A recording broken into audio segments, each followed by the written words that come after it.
लेकिन अभी हम लोग जो आज के दिन ट्रेड लेने वाले हैं, बड़ा ट्रेड लेने वाले हैं। मतलब इस लेवल से हो सकता है लोग बाय करने की कोशिश करें, लेकिन हम लोग इसी एरिया से सेल करेंगे और जिसने भी ये बाइंग की है ना, आज के दिन, आज देखिए कि आज 11th ऑफ अप्रैल है, जिसने भी ये बाइंग की है, कोई भी फंड हाउस हो, हम लोग उसके अगेंस्ट में जाएँगे और इसे हम लोग इस पूरे ऑर्डर्स को कंज़्यूम कर लेंगे। वेलकम गाइस, आज आपके साथ मैं एक ट्रेड शेयर कर रहा हूँ, लाइव ट्रेड है, इन्फोसिस में। और इसमें देखिए आज जो है बाइंग प्रेशर बहुत अच्छा है। आप देखेंगे कि इस लेवल से यहाँ पर एक रेजिस्टेंस था और यहाँ से मार्केट ने एक अच्छा ब्रेकआउट दिया, ठीक है? अब इस ब्रेकआउट के मिलने के बाद यहाँ पर क्या है ना कि यहाँ पर ये ट्रेंड शिफ्ट हो गया है, मार्केट में मूवमेंट अपसाइड की आ रही है। अब यहाँ से फिर से लोग बाय करना चाहेंगे, ठीक है? आप ट्रेंड लाइन लगा लीजिए, आप आरएसआई आज के दिन आप प्लॉट कर लो, इस समय पे कुछ भी आप कर लीजिए। होगा क्या कि कहीं न कहीं आपको हर एक वो चीज़ इंडिकेट करेंगे कि बाय होगा। और एज़ ए प्रोप्राइटरी ट्रेडिंग अगर आपने सीखी भी है, तो आपने क्या मोमेंटम ट्रेडिंग हर चीज़ सीखी है, उसके बाद भी रिजल्ट्स क्यों नहीं मिलते? उसके आंसर से वीडियो में दूँगा। क्योंकि देखिए टेक्निकली अगर देखा जाए तो यहाँ पर एक सपोर्ट था, इसका फेल्योर ऊपर की तरफ हो गया, दोबारा यहाँ पर है एक हैमर यहाँ पर है। तो अब इन चीज़ों को देख के रिटेलर्स जो है या कोई भी यहाँ पर एक लॉन्ग पोजीशन लेगा और आप देखिए कि यहाँ से ये जो मूवमेंट है इस लेवल तक जाएगी, हाई को ब्रेक ना कर पाए लेकिन यहाँ तक तो जाएगी। आपने देखा कि हाई ब्रेक हुआ, मार्केट ऊपर गया, आप यहाँ पर सपोर्ट ढूँढ रहे हैं, यहाँ नहीं, यहाँ से मार्केट ने सपोर्ट लिया, एक हैमर, यहाँ पर सेलिंग फेल हो रहा है। आप फिर यहाँ पर एक बाय ट्रेड ले रहे हैं और आपके ये टारगेट से छोटे से रिस्क हैं, रिवॉर्ड आप फिर भी देखें 1:2 का है, ये ठीक है। लेकिन अभी हम लोग जो आज के दिन ट्रेड लेने वाले हैं, बड़ा ट्रेड लेने वाले हैं।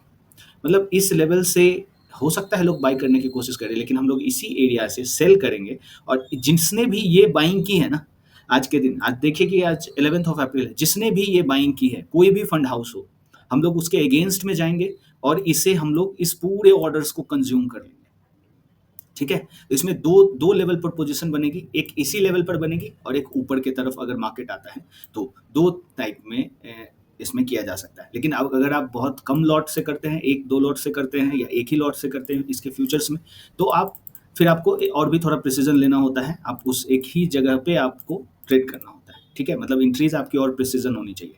आप अगर यहाँ पर ले लेंगे, तो आपका क्या है कि रिस्क बहुत ज़्यादा हो जाएगा, ठीक है? रिवॉर्ड अगर देखेंगे तो 1:1 का हो जाएगा। तो ऐसे सिनेरियोज़ में क्या करना होता है, ये जो स्टूडेंट्स हैं आपके लिए भी ये चीज़ है कि आप इन चीज़ों को समझिए कि रिस्क रिवॉर्ड अगर मैच ना कर रहा हो, अगर आप एक लॉट फ्यूचर्स में ही कर रहे हो, यहाँ 16 पॉइंट का आपको पता है मार्केट ऊपर जा सकता है, नहीं भी जा सकता है, that is the different thing, लेकिन आपको रेडी रहना है ना। तो आप आपके लिए तो ये ट्रेड 1:1 का 1:2 को कैसे बनाएँ?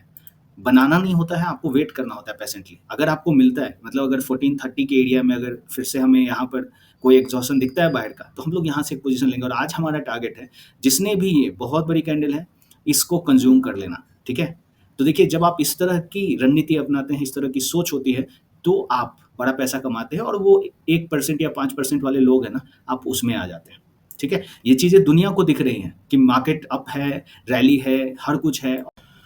राइट, तो हम लोगों ने देखा कि मार्केट इस लेवल से ऊपर जा सकता है जिसमें हम लोग सेकंड पोजीशन ऐड करेंगे, लेकिन हुआ क्या कि इस लेवल के ऊपर मार्केट नहीं गया, ठीक है?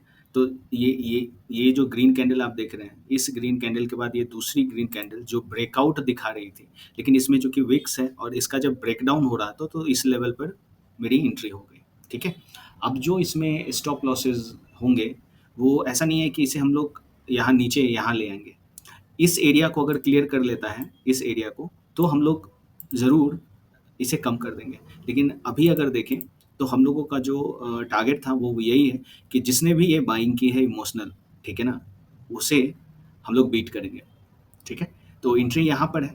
दूसरी पोज़ीशन मैं इसमें ऐड नहीं करूँगा क्योंकि मार्केट जो है थोड़ा-सा वोलेटाइल है और एक पंच में ही जो ऑर्डर्स यहाँ तक आएँगे, उसी को कैरी फॉरवर्ड हम लोग करेंगे, ठीक है? सेल करने के लिए, ठीक है? तो जैसे ही पोज़ीशन लेता हूँ मैं आपको बताता हूँ और देखिएगा इससे आपके कितने सारे कांसेप्ट्स क्लियर होने वाले हैं।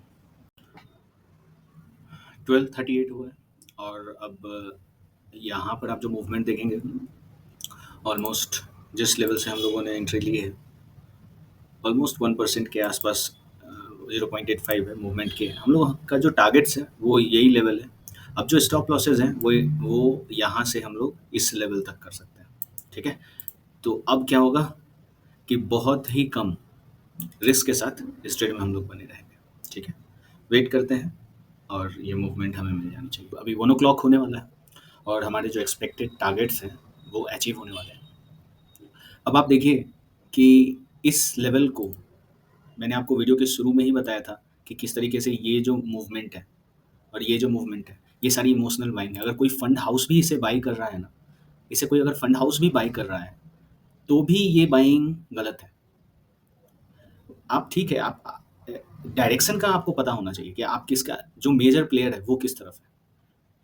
तभी आप ये जो कैंडल्स हैं, ऐसे कैंडल से प्रॉम्प्ट नहीं होना है, इससे इमोशनली अटैच नहीं होना है कि मार्केट में इस लेवल से है, यहाँ से बाउंस वो चीज़, क्योंकि डायरेक्शन जो है वो अभी भी निगेटिव है।